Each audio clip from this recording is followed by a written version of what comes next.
nosso programa está de volta e a gente vai falar um pouco sobre a implantação de chips para controles de funcionários em várias ações. Eu recebo aqui no nosso estúdio o Vivaldo José Breternitz, que é professor de computação e informática. Professor, é um prazer recebê-lo aqui, viu? Da mesma forma, Jaqueline, estou muito feliz de estar com você e com todos os seus telespectadores. Olha, professor, o que eu percebo é que há muitas dúvidas ainda sobre o chip, muita evolução acontecendo, e o que levantou novamente essa questão foi uma empresa dos Estados Unidos que anunciou que iria, a partir do dia 1º de agosto, fazer um teste com seus funcionários e chips seriam implantados para abrir portas, acessar computadores, fazer cópias de documento e etc. Eu queria começar entendendo um pouco sobre a evolução que a gente vive hoje. Eu vi a propaganda de um celular que agora é pela íris do olho que você consegue abrir. Explica um pouco para a gente todo esse momento que a gente tem vivido de evolução, professor. Bem, os chips são realmente uma parte bastante pequena de toda essa evolução, né? Essa evolução é muito rápida. Nós temos percebido, por exemplo, nos smartphones, esses telefones inteligentes que nós temos, né? Esses telefones começaram a ser vendidos nos Estados Unidos há 10 anos atrás e há 8 no Brasil. E nós já vamos chegar no final desse ano a 200 milhões desses telefones. Meu Deus. Então isso mostra a velocidade com que as coisas estão evoluindo. Algumas coisas são menos visíveis para o público leigo, principalmente as evoluções na área de software, aquelas coisas que nós chamamos de inteligência artificial, de big data e coisas dessa espécie, né? E os chips estão nessa onda aí, embora eles não sejam nada muito novo, né? No início dos anos 2000, eu escrevi um artigo tratando desse assunto com um jornal com o qual eu colaborava na época, e já se falava que 2003, 2004 ia passar a ser legal nos Estados Unidos a implantação de chips em seres humanos. E é legal realmente já todo esse tempo. Os chips vêm sendo usados intensamente em animais. Era isso que eu ia falar, em animais a gente ouve Exatamente. muito para controle, né? Principalmente no gado, né? Então, aqueles grandes rebanhos, no momento que você chipa o animal, você pode passar a controlá-lo em termos de quem são os pais daquele animal, quais são as vacinas que ele já recebeu, quais são os eventuais problemas de saúde que ele já teve, né? De forma a tornar o processo de criação de gado, por exemplo, muito mais eficiente, né? Então, do ponto de vista de tecnologia, não em seres humanos, os chips não são nada assim de muito novo. Já estão no nosso cartão de crédito, de débito, Sim, de alimentação, sim, eles estão inseridos no nosso dia a dia já, sim, né, sim. professor? Se bem que esses chips que a gente pretende ou acredita que venham a ser implantados mais comumente em seres humanos, que são implantados em animais, fisicamente eles são um pouco diferentes desses que nós temos São no muito nosso cartão. pequenininhos, professor? A gente pode dizer que, grosseiramente, o chip é do tamanho de um grão de arroz. Ah, é bem minúsculo. E O que tem nele? Um código? O que tem nele? Isso, veja bem, existe uma embalagem de um material plástico, né? E o chip propriamente fica dentro dessa embalagem. O tamanho da embalagem que é de um grão de arroz. O chip é menor ainda. O chip é menor ainda. Então, o que ele tem lá dentro? Ele tem uma estrutura para armazenar alguns poucos dados, uma memória, podemos dizer assim.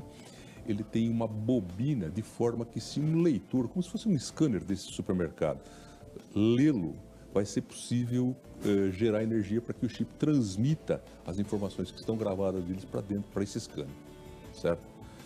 Então é uma coisa muito fácil de ser aplicada nos animais, isso rotineiramente já é feito com o uso de um aparelho que parece uma dessas pistolas usadas para vacinação, né?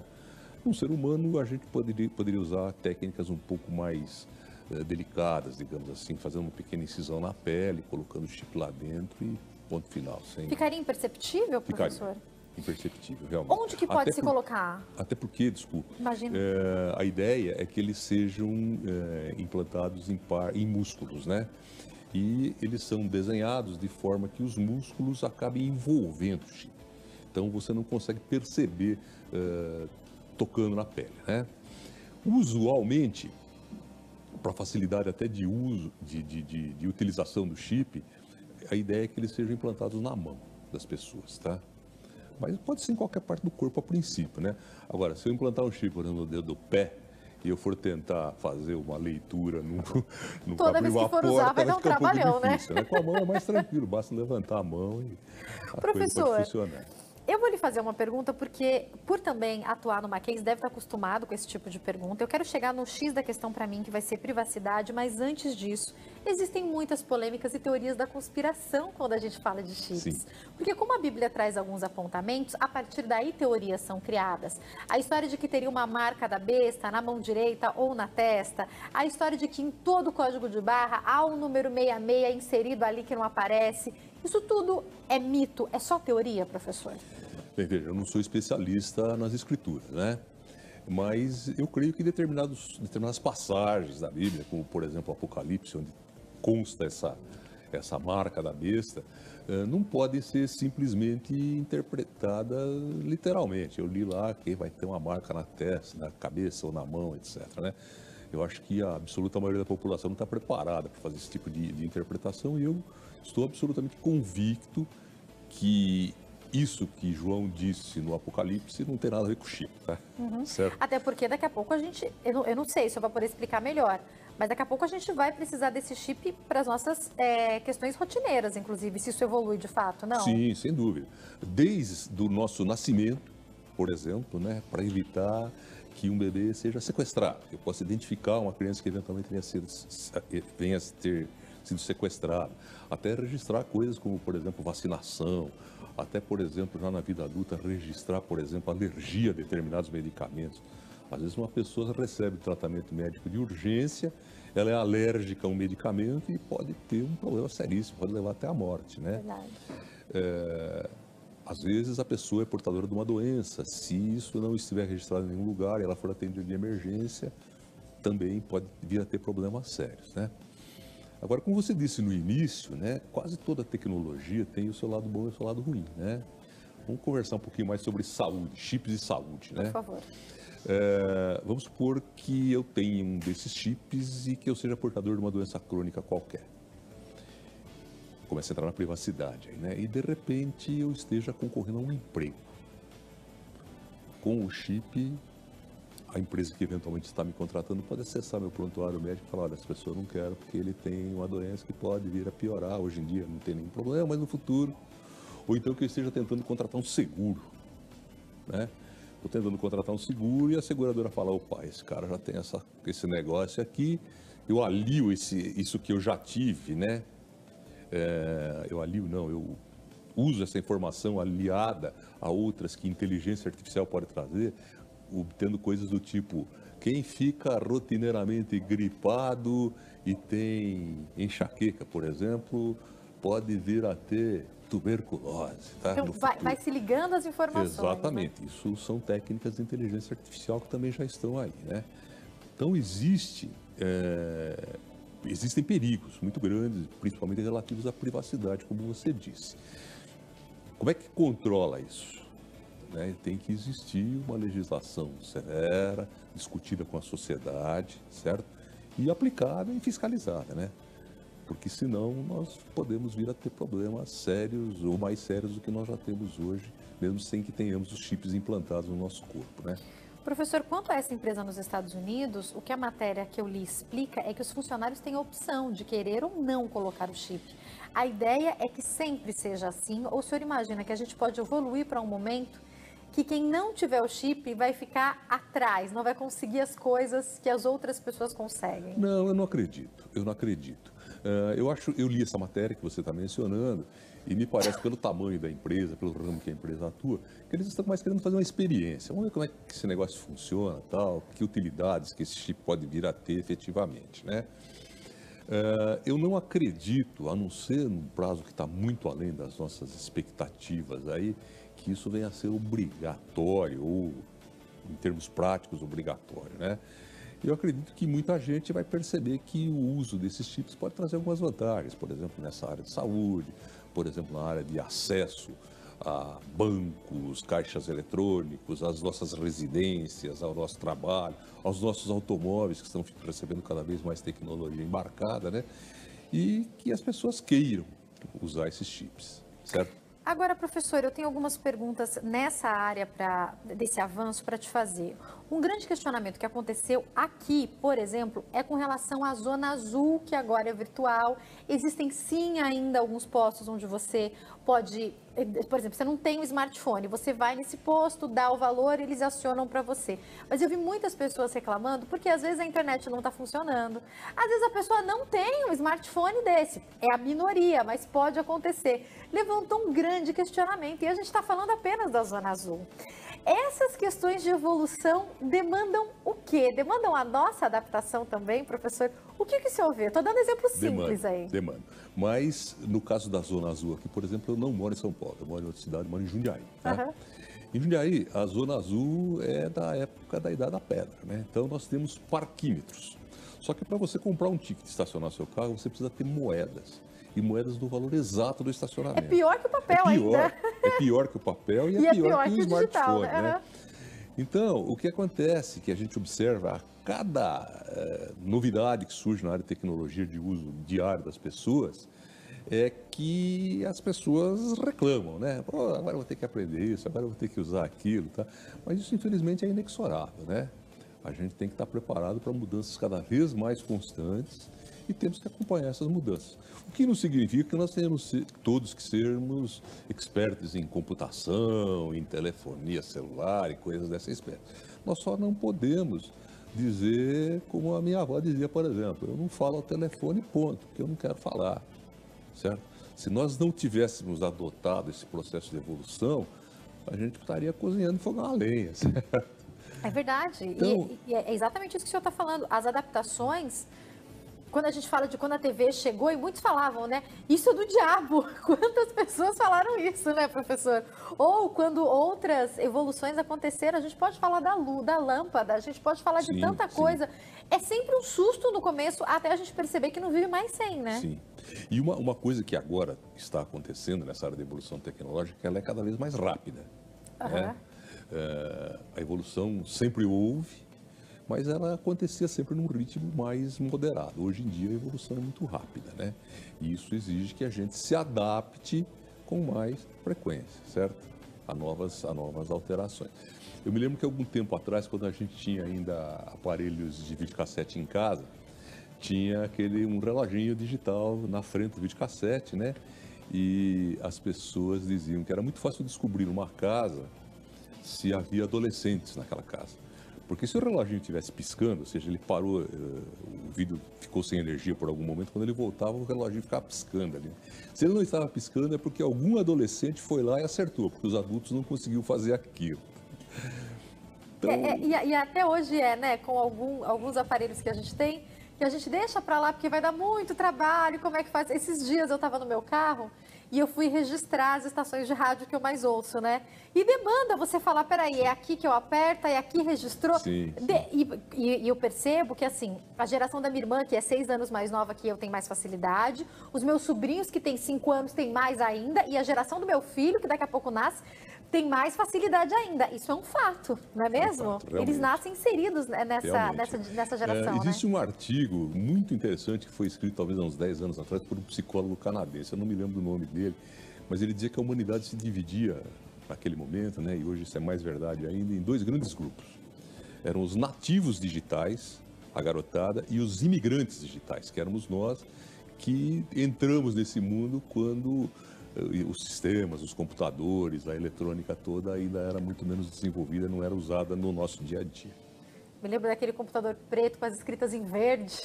Não é verdade, professor? Onde chegamos agora? O primeiro celular que a gente teve. Lembra aí do primeiro celular que você teve? Eu lembro que quando apareceram celulares que tiravam foto, era uma porcaria foto, né, professor? Mas a gente ficou encantado. Olha, aqui hoje eu carrego um computador com todas as informações que eu preciso, inclusive da minha vida. É sensacional, né? E tem um detalhe. Se você chegasse com esse telefone celular numa grande empresa de computadores, há 10 anos atrás, e dissesse, eu quero um computador que tenha uma memória do tamanho desse meu telefone, um processador com a capacidade desse meu telefone, certamente essa empresa ia dizer, olha, esse negócio vai te custar alguns milhões de dólares. E hoje a gente compra um telefone muito bom aí por R$1.000, qualquer coisa Verdade. assim. Tá? Professor, outra evolução que me parece rápida para acontecer é com as habilitações, que agora provavelmente vão poder ficar armazenadas também no celular. Eu queria saber a sua opinião sobre essas questões pontuais. Eu estou falando da habilitação, mas poderia falar de qualquer documento que daqui a pouco vai estar. Se não no chip, que talvez o chip demore um pouco mais, aqui no nosso smartphone. Como que o senhor vê essa questão? Eu vejo como um progresso realmente, né? Até porque você veja hoje, vamos usar a carteira de motorista, né? A carteira de motorista é um documento feito com um papel especial, que custa caro. Existem quadrilhas que roubam esses documentos em branco para vender carteira de motoristas. O processamento disso dentro das repartições públicas é demorado, é lento, né? Então, eu acredito que... Sem contar, professor, que para a mulher, quando a gente troca de bolsa, é um trabalho ter que lembrar. Eu coloquei na lateral, tá na carteira, vai ser muito mais fácil, né, professor? Então, eu vejo tudo isso como um progresso e sempre com uma preocupação, né? Os aspectos relativos à segurança. Certo? Desde alguém roubar informações a seu respeito. Porque os hackers, eles também estão evoluindo junto com essa evolução da tecnologia, né? Até a perda da privacidade, que eu acho que é um negócio seríssimo, certo? Vamos falar um pouquinho sobre essa perda da privacidade. Vamos. E como é que a gente vê isso? Eu acho interessante que aonde a gente está hoje, a gente está sendo observado. Eu estou acostumada, né? Mas eu não estou acostumada a ser observada o tempo inteiro. E hoje a gente sabe que na rua, no supermercado, aonde você está, tem uma câmera que pode estar te observando no elevador e mais do que isso, você coloca praticamente todos os seus dados. Aqui eu acesso desde o Vale Alimentação até o cartão de crédito. Todos os seus códigos estão aqui. Uma senha de alguma coisa, eu vou lá no meu bloco de notas e coloco qual é essa senha porque eu não quero esquecer. Quem de repente tem acesso ou rouba um celular desse, tem acesso à minha vida. E isso está acontecendo com as empresas. A gente viu aí o que os hackers fizeram recentemente, que pararam hospitais, pararam grandes empresas. O que a gente pode fazer para tentar, de alguma maneira, se proteger? Pouca coisa. Uma das coisas que a maior parte das pessoas não sabe é, por exemplo, quando nós caminhamos pelo celular, com o celular ligado, as estações radiobase, as antenas de celular registram a nossa passagem por lá. Uau. Ou seja, a justiça pode descobrir, por exemplo, por onde você andou nas 24 horas últimas, tá? Isso não é mais coisa de filme, né, professor? Isso não é coisa de filme, isso é trivialzinho, realmente simples, tá? No caso das câmeras, eu tenho observado que tem havido um grande número de esclarecimento de crimes em função de imagens que foram capturadas por câmera. Verdade. O que acontece é que essas imagens normalmente ficam armazenadas na câmera ou próxima da câmera, certo? Agora você imagine todo esse conjunto de câmeras conectados à internet. Isso nós estamos trabalhando. Alguns países já fazem isso, né? Alguns países já fazem isso, algumas câmeras já fazem isso, né?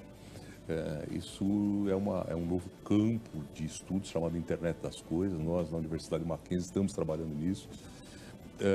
Então, você imagine todas as imagens das câmeras sendo armazenadas, né?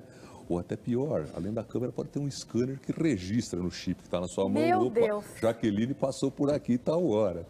Então, além de todo lado positivo, tem todo lado complicado dessa história também, né? É o que nós estamos dizendo desde o início da nossa conversa, né? A tecnologia traz muita coisa boa, muita coisa positiva, mas traz também muitos problemas. Agora, professor, para quem faz tudo correto, tá? Eu tenho meu dia a dia, vou ao trabalho, vou ao supermercado, vou à igreja, vou à casa da minha mãe. Eu não ligo se alguém souber onde é que eu tô. Quem é que se preocupa tanto assim com essa privacidade? Onde pode ser perigoso a gente perder a privacidade? Como o senhor vê isso? Bem, desde as nossas relações pessoais, né? De repente eu posso estar em algum lugar que eu não quero que a minha mulher saiba que eu estou, certo? É o exemplo mais tosco possível, certo? É verdade. Até coisas do tipo, eu gosto de frequentar bailes funk e eu não quero... Pode prejudicar no trabalho se alguém souber, por exemplo. Eu não quero que o pessoal do trabalho saiba, certo? Até coisas do tipo, eu descubro quais são suas preferências políticas. E numa eleição, por exemplo, na segunda eleição do Obama, esse tipo de coisa começou a acontecer, numa escala pequena, mas aconteceu.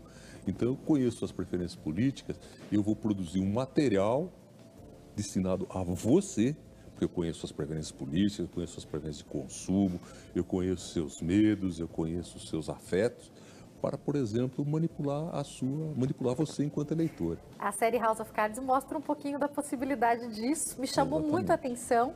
E quando eu conversei com meu marido, ele teve acesso a algumas coisas e ele falou que a gente não está muito longe disso aqui no Brasil também. Porque, aliás, e como eu tô grávida, eu pesquiso algumas coisas lá nas minhas redes sociais. Amor, eu queria avisar, se eu pudesse, que eu já tenho o berço, tá bom? Porque agora eles me mandam aonde eu entro, aonde eu vou, promoção de berço. Não preciso mais, obrigada.